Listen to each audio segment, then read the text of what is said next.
ဒီကနေ့မှာတော့ကျွန်တော်တို့ channel ကနေမြန်မာတက္ကရာ1389ခုနှစ်ကနေ1388ခုနှစ်တို့ကူပြောင်းမဲ့ခရစ်နှစ်2026ခုနှစ်မှာကြာရောက်တဲ့မဟာသင်္ကြန်စာကိုကောက်နှုတ်တင်ဆက်ပေးသွားမှာဖြစ်ပါတယ်။မဟာသင်္ကြန်ဟာ1389ခုနှစ်နောင်တကူလာဆု73ရက်ခရစ်နှစ်2026ခုနှစ်ဧပြီလ14ရက်အင်္ဂါနေ့မြန်မာစံတော်ချိန်နေ့လယ်12:49မိနစ်58စက္ကန့်မှာသင်္ကြန်ကြမှာဖြစ်ပြီးသင်္ကြန်အကျက်ရက်ဟာ1389ခုနှစ်နောင်တကူလာဆု14ရက်ခရစ်နှစ်2026ခုနှစ်ဧပြီလ15ရက်ဗုဒ္ဓဟူးနေ့ဖြစ်ပါတယ်။မဟာသင်္ကြန်အတက်နေ့ဟာ1388ခုနှစ်တကူလာဆန်း1ရက်ခရစ်နှစ်2026ခုနှစ်ဧပြီလ16ရက်ကြာသပတေးနေ့မြန်မာစံတော်ချိန်ညနေ4:54မိနစ်39စက္ကန့်ဖြစ်ပြီး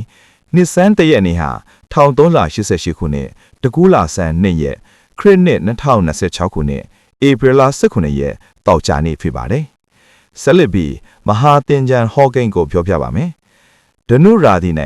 အာတစ္ဆနေမင်းတနင်္ဂနွေဂရိုမင်းဒီစင်ဆွဲရောင်အစင်းရှိသောအဝတ်တစားကိုဝတ်ဆင်လျက်ဂလုံငတ်ကိုစီး၍လက်တစ်ဖက်ကတန်လျက်လက်တစ်ဖက်ကဒဇင်းကိုကိုင်းဆောင်လျက်ရက်လျက်အနေထားဖြင့်အရှိတောင်အရက်တို့ဝင်ပါတယ်။ထို့ကြောင့်မိုးဦးကောင်းအံ့မိုးလေနှင့်မိုးနှောင်းညံ့အံ့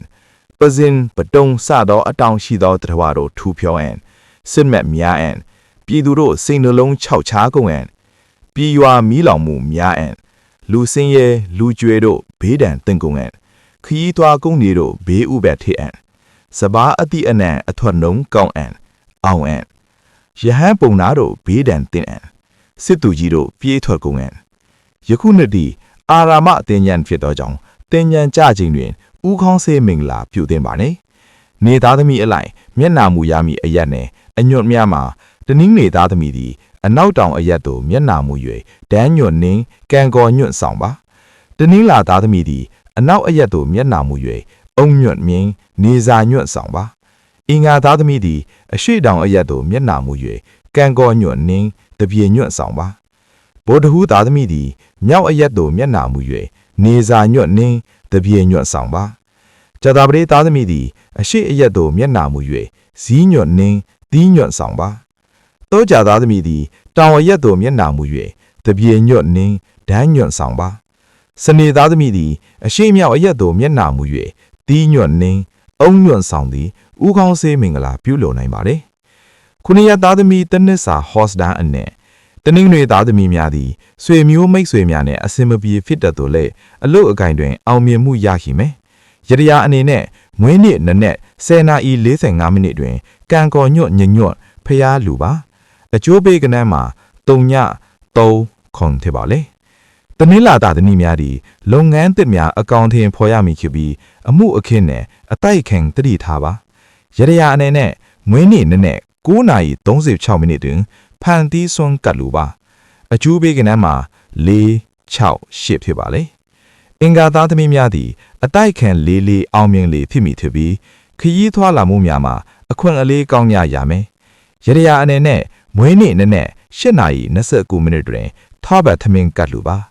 အကျိုးပေးကနန်းမှာ4 6 8ဖြစ်ပါတယ်ဗုဒ္ဓဟူးသားသမီးများသည်လူမှုဆက်ဆံရေးနယ်ပယ်ကျယ်ပြန့်လာပြီးနိုင်ငံနှင့်နယ်ဝေးကုန်တွယ်မှုအကျိုးအမြတ်ရမယ်ရတရာအနေနဲ့မွေးနေ့နနက်8:09မိနစ်တွင်ပဲဟင်းသို့မဟုတ်ပဲသမင်ကတ်လူပါအကျိုးပေးကနန်းမှာ8 9ဖြစ်ပါတယ်ဇာတာပတိသားသမီးများသည်ဥပဒေနှင့်မကင်းသောအလုပ်များရှောင်ပါစိတ်လှုပ်ရှားမှုများပြီးဒေါသရှည်မခါပါနှင့်ရတရာအနေနဲ့မွေးနေ့နနက်8:54မိနစ်တွင်မုံဟင်းခွားကတ်လူပါအကျိုးပေးကနန်းမှာခွန်4 1ဖြစ်ပါတယ်တောက်ကြသားသမီးများသည်လုပ်ငန်းဝင်နှင့်မိသားစုတွင်ဥဆောင်ရမည်ဖြစ်ပြီးယာဒူးတိုကိန်းရှိရတရာအနေနဲ့မွေးနေ့နနက်9:36မိနစ်တွင်ထမင်းစုပ်စွန့်ကတ်လူပါအကျိုးပေးကနန်းမှာ2 3 8ဖြစ်ပါတယ်စနေသားသမီးများသည်သူတစ်ပါးကိုအသုံးချခြင်းထက်ကိုယ်ပိုင်အရွယ်ချင်းမြင်ကြိုးစားပါနို့နှင့်နို့ထွက်ပစ္စည်းလုံငိုင်သူများအကျိုးများမယ်ရတရာအနေနဲ့မွေးနေ့နနက်7:30မိနစ်တွင်ဤကြခွေးစွန့်ကတ်လူပါအကျိုးပေးကနန်းမှာ1 5 ခွန်ဖြစ်ပါတယ်အားလုံးပဲဘေးဥပဒ်ကင်းစင်ပြီးကိုယ်စိတ်နှဖျားကျမ်းမာချမ်းသာကြပါစေ